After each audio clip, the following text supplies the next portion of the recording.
بڑا طبقہ اس وقت ایسا ہے جو صرف خواہ فرسائی کو، چند اشعار کے لکھ لینے کو یا چند الفاظ کے موزونیت کے ساتھ جمع کر دینے کو نبی کی نعت سمجھتا ہے۔ یہ نعت گوئی ہرگز نہیں ہے۔ نعت کے لیے ضروری یہ ہے کہ آپ الفاظ ایسے استعمال کر رہے ہوں جو نبی کی شان کے مطابق ہوں۔ بہت سارے عاشقان رسول گزری ہیں جنہوں نے اپنے آپ کو مجنوں سے تشبیہ دے دی، نبی کو لیلا سے تشبیہ دے دی، کسی نے اپنے آپ کو فرہاد یا شیری بنا دیا، نبی علیہ السلام کو کچھ اور بنا دیا۔ نعوذ باللہ، یہ نبی کی محبت نہیں ہے یا نبی کی نعت یہ ہرگز نہیں ہے۔ میں سمجھتا رہوں اپنے دل کے اندر کہ میں نبی کی تعریف کر رہا ہوں اور الفاظ ایسے استعمال کروں جو نبی کی تعریف سے کوسوں دور ہو، جو ہم اپنے ظاہری عاشقوں کے لیے استعمال کرتے ہیں۔ اللہ کی قسم رونا آتا ہے اس وقت کے بہت سارے شعراء جن کی نعتوں کو جب پڑھا جاتا ہے ایسا محسوس ہوتا ہے کہ وہ نبی سے ظاہری عشق نہیں کر رہا، اس کا عشق نبی سے ایسا ہے جیسا ایک لڑکا کسی اجنبی لڑکی سے عشق کر رہا ہو، ایک اجنبی لڑکی جیسے کسی آوارہ لڑکی کے عشق میں پاگل ہو اور اس کے لیے وہ الفاظ استعمال کیے جا رہے ہو۔ اللہ کی قسم ڈوب مرنے کا ہمارے لیے مقام ہے کہ ایسے الفاظ ہم نبی کی شان کے لیے استعمال کریں۔ کتنی نعتیں آپ کو نیٹ پر ایسی مل جائے گی، کہیں پر نبی کے لیے بلند کا لفظ استعمال کر دیا جو شوہر کے لیے استعمال ہوتا ہے ہمارے یہاں پر، کہیں پیا کا لفظ استعمال کیا، قوالیوں میں تو نعوذ باللہ من ذالک ایسا کفر بتا جاتا ہے کہ آسمان و زمین ٹکرانے لگے۔ ہم خوش ہو کر کے سنتے بھی ہیں، گاتے بھی ہیں، کیا نبی کی نعت گوئی ہو رہی ہے، نبی کی نعت ہم سن رہے ہیں، ثواب کا کام ہے؟ نہیں میرے بھائیوں، گناہ ہم کما رہے ہیں۔ اللہ کی قسم اگر نعت سننی ہے یا نعت کہنی ہے، اس کے لیے سب سے پہلی چیز یہ بھی ہے کہ ہم الفاظ کا صحیح استعمال کریں، وہ الفاظ نبی کی ذات پر جو فٹ بیٹھتے ہیں۔ ایک بات مفتی صاحب نے عرض کی جو نبی کی نعت کے لیے ضروری ہے، آقا علیہ السلام کی جو ذات ہے ہم سب جانتے ہیں خدا کی ذات سے جدا ہے۔ اللہ کی ذات پر آپ جتنا مبالغہ کر سکتے ہو، اللہ کی قدرت میں جتنا مبالغہ آپ کریں کوئی حرج کی بات نہیں ہے، کوئی غلو نہیں ہے، اس لیے کہ اللہ کی صفات لا محدود ہیں، لا انتہا ہے، ان کی کوئی انتہا نہیں ہے۔ لیکن نبی علیہ السلام کی جب صفات کو بیان کرنا ہو، آقا علیہ السلام کی جب نعت کہنی ہو، تو اس کے لیے ضروری ہے کہ ہم حدود کا لحاظ کریں۔ ذرا سی لفظش کفر تک پہنچا دیتی۔ ہم سب اللہ کا شکر ہے جانتے ہیں آقا علیہ السلام سے بالواسطہ مدد طلب کرنا کیسا ہے بھی؟ اللہ کی ذات کو چھوڑ کر نبی علیہ السلام سے بالواسطہ مدد طلب کرنا کیسا ہے؟ لے بھائی بتاؤ کیا عقیدہ ہے؟ جائز ہے ہمارے یہاں؟ ہمارے یہاں مدد طلب کی جائے گی تو صرف اللہ کی ذات سے، ہاں توسل کیا جا سکتا ہے، آقا علیہ السلام کی ذات کو وسیلہ بنایا جا سکتا ہے۔ ہم آج کے اشعار اٹھا کر کے دیکھیں، اپنے آپ کو قاسمی کہلانے والے، اپنے آپ کو دیوبندی کہلانے والے اور اپنے آپ کو دیوبندیت کا دفاع کرنے کا سب سے بڑا ہیرو بنانے والے، اپنے آپ کو اہل سنت والجماعت کا ترجمان بتانے والے، جب نبی کی نعت گوئی پر آتے ہیں ایسے ایسے اشعار ان کے قلم سے نکلے ہیں کہ انہوں نے اللہ کی ذات کو پیچھے ڈال دیا۔ اشعار ایسے کہ معلوم یہ ہوتا ہے سب کچھ کرنے والی ذات محمد عربی صلی اللہ علیہ وسلم۔ یہ کسی غیرہ کی بات نہیں کر رہا، نام بتانا مناسب نہیں، بہت سارے ہمارے ایسے حضرات ہیں جو اپنے آپ کو اہل سنت والجماعت کا ترجمان کہلاتے ہیں، دعویٰ کرتے ہیں، نیٹ پر مستقل طور پر ترجمان کے نام سے بیانات بھی ہیں، ترجمان کے نام سے نعتیں بھی ہیں، لیکن میرے بھائیوں نعتیں ایسی کہ اگر ہمارا عقیدہ بن جائے تو کفر کی حد میں داخل ہو جائے۔ تو ایک چیز غلو سے پاک نعت،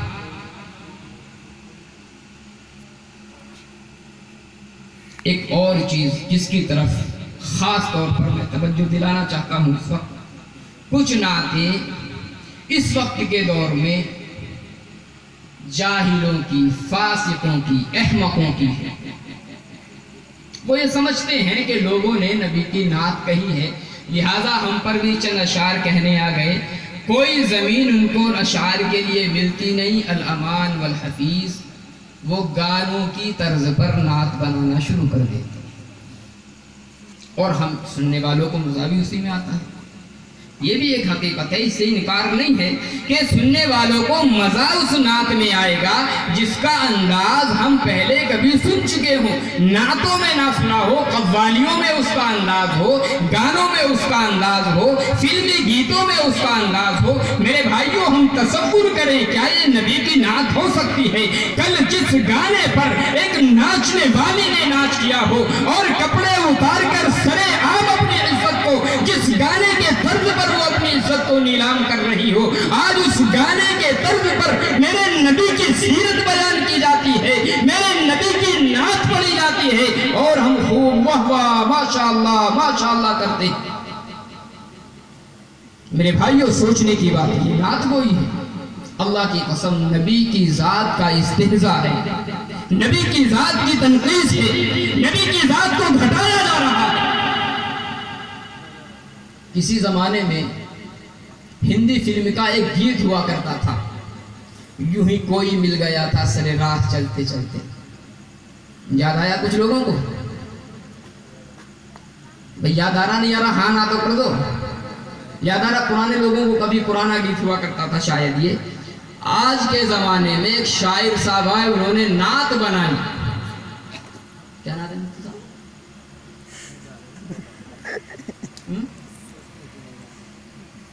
ابھی بتا رہا ہوں، نعت میرے ذہن میں نہیں آ رہی ہو، اور ماشاءاللہ خوب نیٹ پر چل رہی تھی۔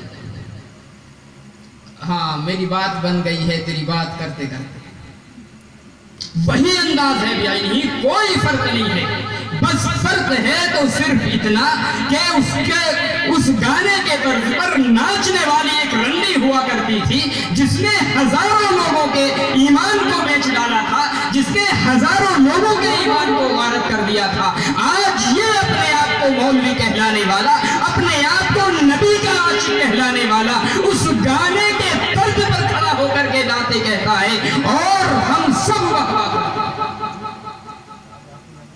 آپ اور میں میرے بھائیوں ذرا سوچ کر کے دیکھیں، جب اس انداز پر نعتیں کہی جاتی ہوں گی، میرے محبوب صلی اللہ علیہ وسلم کے دل پر کیا گزرتی ہے؟ ابھی وہ ایک اور نئی نعت چلی ہے، اے سبز گنبد والے منظور دعا کرنا۔ یہ نعت کا انداز ہے۔ پرانے حضرات جب نعت سنیں گے تو سمجھ میں آ جائے گا کہ یہ نعت نہیں ہے، کسی وقت میں فلمی گانا ہوا کرتا تھا۔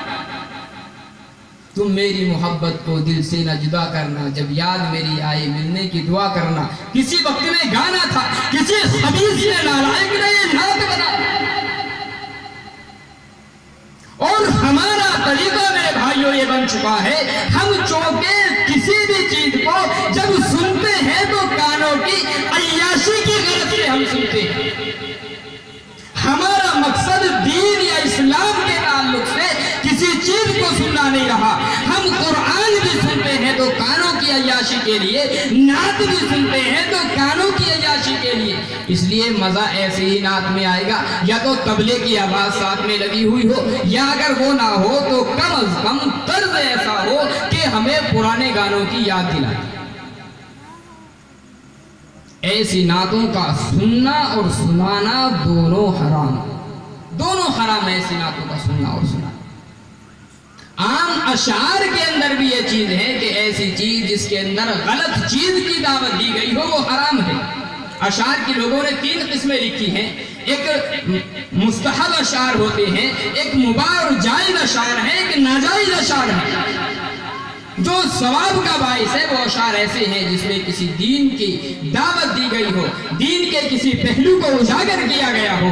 جو جائز اشعار ہیں وہ یہ ہیں کہ کسی چیز کی مذمت بھی نہیں ہے، کسی چیز کی برائی بھی نہیں ہے۔ جو ناجائز اشعار ہیں وہ ایسے ہیں جو کسی برائی کی طرف دعوت دینے والے ہو۔